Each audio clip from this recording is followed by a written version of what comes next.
When people talk about the beginnings of the United States, the story often starts with Jamestown in 1607. It is usually presented as the first successful English colony in North America and the starting point of a new civilization. For a long time, I imagined a small group of determined settlers building a hopeful community on the edge of an unknown continent. But when I began to look more closely at the real history of Jamestown, the story felt very different. What I found was not a simple tale of brave pioneers and steady progress. It was a place shaped by fear, hunger, fragile alliances, and difficult choices that pushed people to the very limits of survival. Jamestown was created by a commercial company that expected profit, not by families searching for freedom.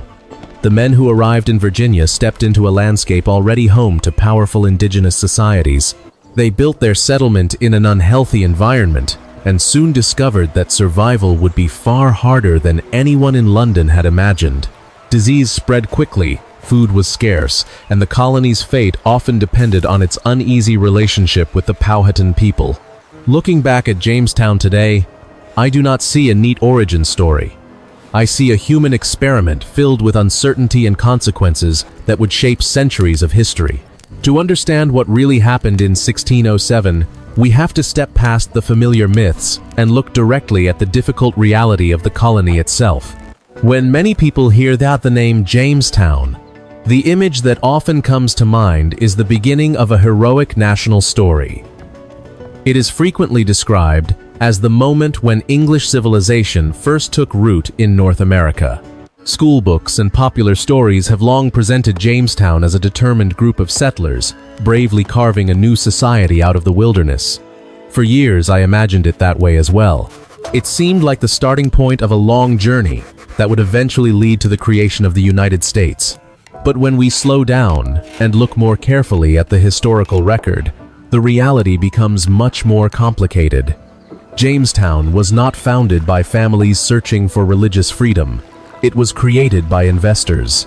The colony was the project of the Virginia Company of London, a joint stock company that received permission from King James I in 1606 to establish a settlement in North America. People in England purchased shares in the company with the expectation that the colony would produce wealth. Investors hoped for gold, valuable natural resources, or even a new trade route to Asia. This meant that Jamestown began not as a peaceful social experiment, but as a high-risk business venture. The men who boarded the ships in 1606 were part of a commercial expedition. Many of them believed that riches might be waiting just beyond the shoreline of the new continent.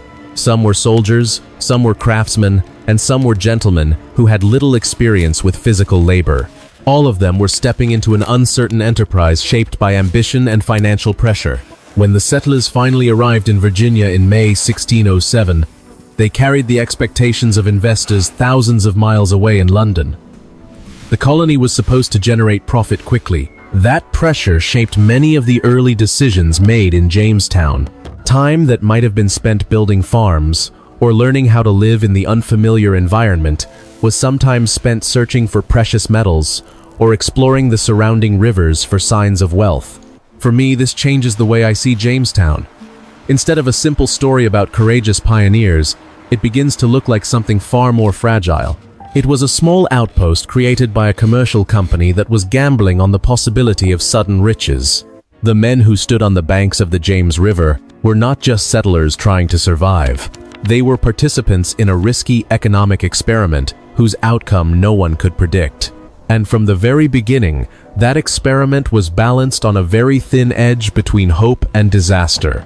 To understand how fragile Jamestown really was, it helps to look closely at the moment when the settlers first arrived in Virginia. In December 1606, 3 ships left England, carrying a group of men and boys who believed they were sailing toward opportunity. The ships were called the Susan Constant, the Godspeed, and the Discovery. After months at sea, they finally reached the coast of Virginia in the spring of 1607. In total, about 144 colonists were part of the expedition. When the settlers began searching for a place to build their settlement, they chose a small peninsula along a river that they named the James River in honor of their king. At first glance, the location seemed practical. The waterway allowed ships to anchor close to the shore, and the peninsula could be defended from potential enemies. But in reality, the environment surrounding the site created serious problems almost immediately. The land was low and marshy. During the warm months, the air was thick with insects. Mosquitoes carried diseases that the colonists did not yet understand. The river water itself was another hidden danger. Because the settlement was located near the tidal section of the river, the water often became brackish and salty. Drinking it could easily make people sick, especially during dry seasons when fresh water from upstream was limited. As the summer progressed, the colony was struck by illness. Diseases such as dysentery and malaria spread through the small settlement. Many colonists became weak from fever and dehydration. Death came quickly to some of them. When I read the early accounts written by the settlers, it becomes clear that the colony struggled almost from the very first weeks. Another difficulty was the composition of the group itself.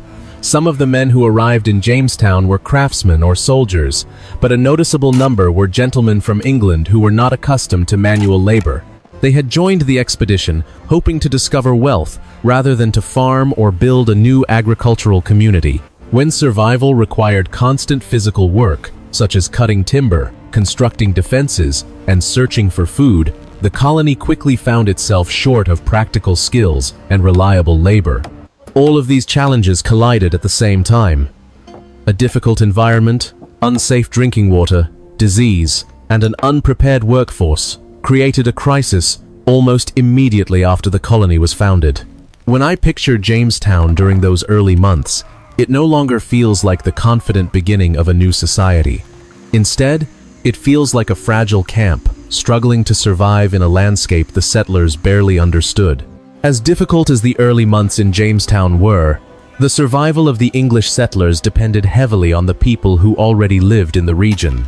Long before the arrival of the colonists, the land surrounding the Chesapeake Bay was home to a network of indigenous communities known today as the Powhatan Confederacy. They called their homeland Senacomica. It was a landscape of villages, farms, rivers, and forests that had supported their society for generations. When the English arrived, they were stepping into a world that was already organized and governed by powerful leaders. For the struggling colony at Jamestown, the relationship with the Powhatan people quickly became essential. The settlers lacked reliable food supplies and had little understanding of the local environment. At different moments during the early years, the Powhatan provided food, traded goods, and sometimes allowed the English to survive periods when the colony might otherwise have collapsed. Over time, a story emerged that became one of the most famous legends connected to Jamestown. According to later accounts written by Captain John Smith, the young daughter of Chief Powhatan once saved his life during a dramatic ceremony in 1607. In this story, she throws herself over Smith, just as he is about to be executed. The girl became known to the English as Pocahontas. However, historians have long pointed out that Smith did not mention this rescue in his earliest reports. The story only appeared many years later, after Pocahontas had already become well known in England. Because of this, many scholars believe the tale may have been misunderstood or embellished over time.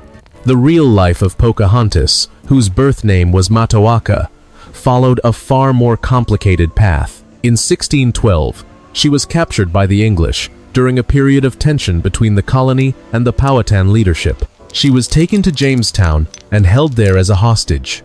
During her captivity, she met the English settler John Rolfe.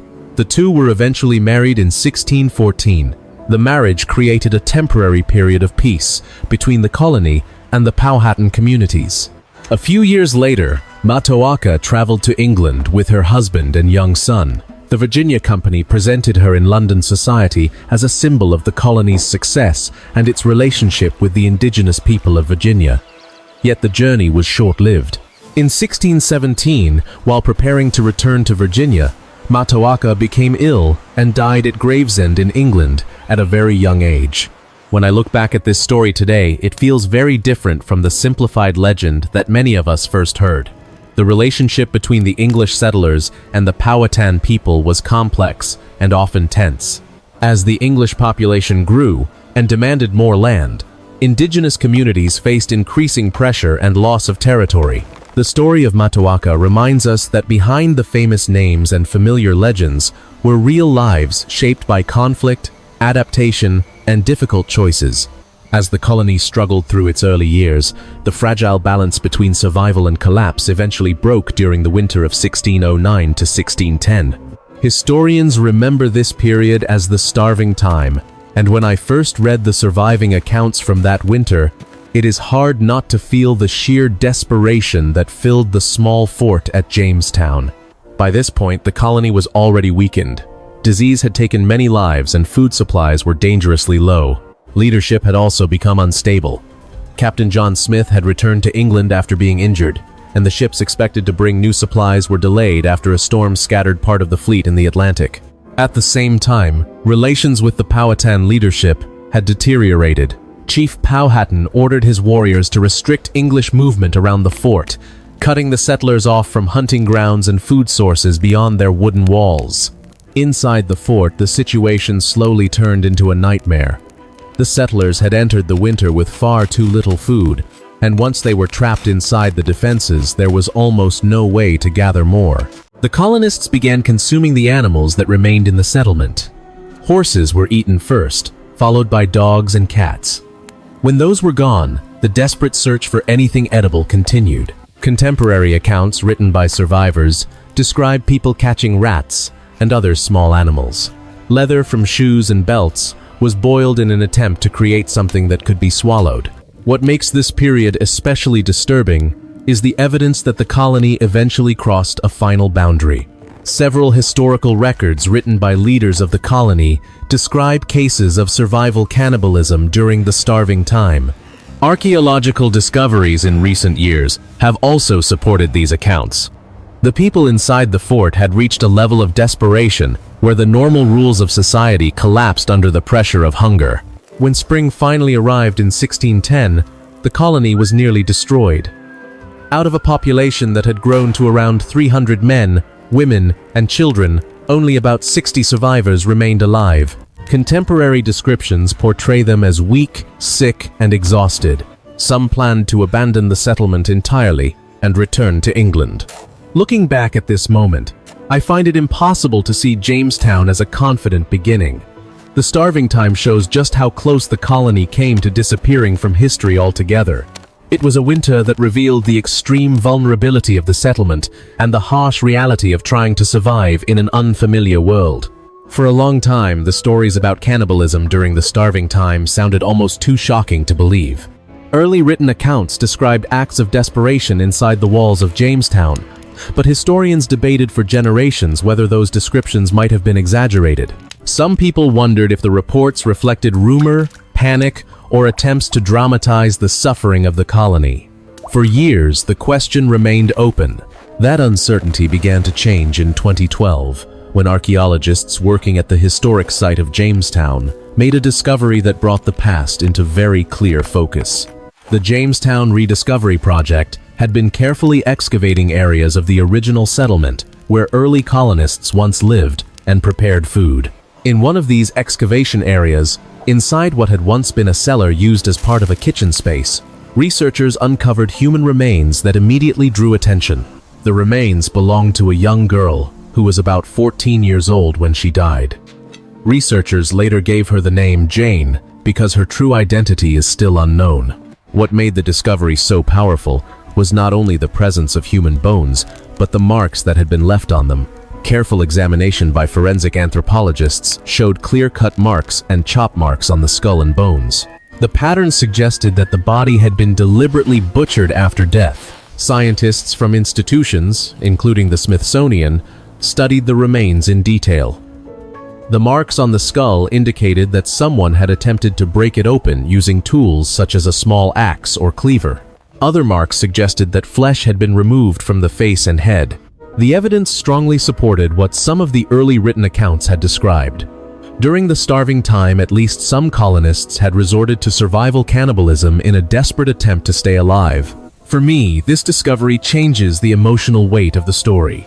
Reading about starvation in historical documents is one thing.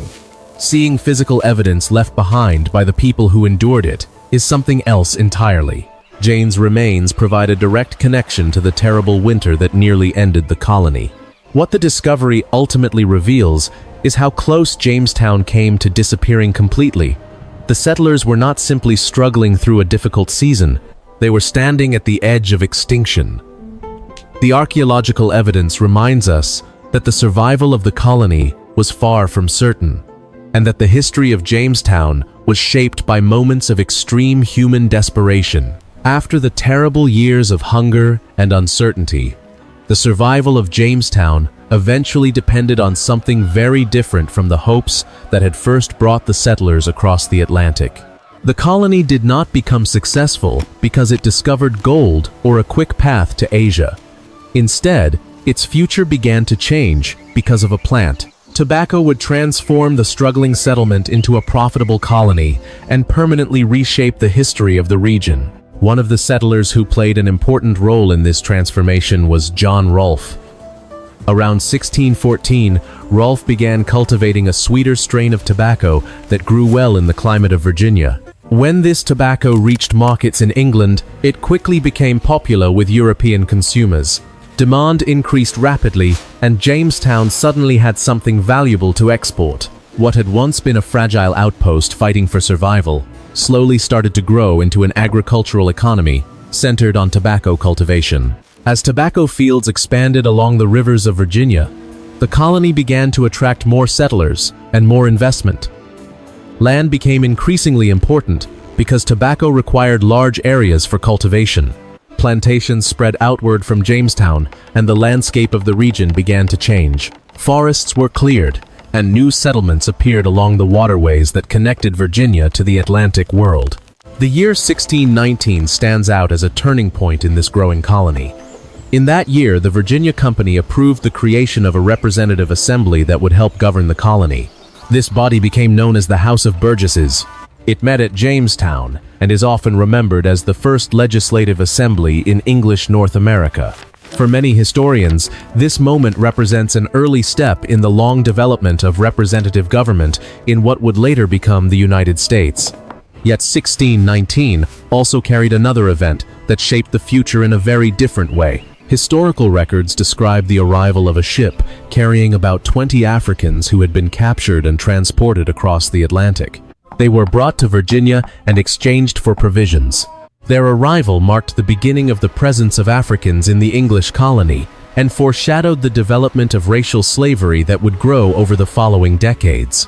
When I reflect on this moment in Jamestown's history, it feels like two powerful currents moving at the same time.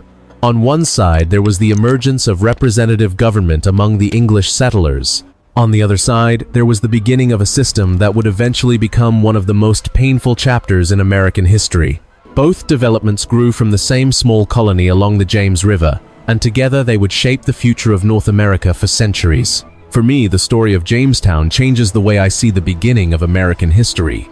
It was not a simple tale of heroic settlers, but a fragile struggle shaped by survival, conflict, and difficult choices. Looking back at these events reminds me how complex the past really is. I would truly love to hear what you think about this history. Share your thoughts in the comments, and please subscribe to When History Broke so we can keep exploring the past together.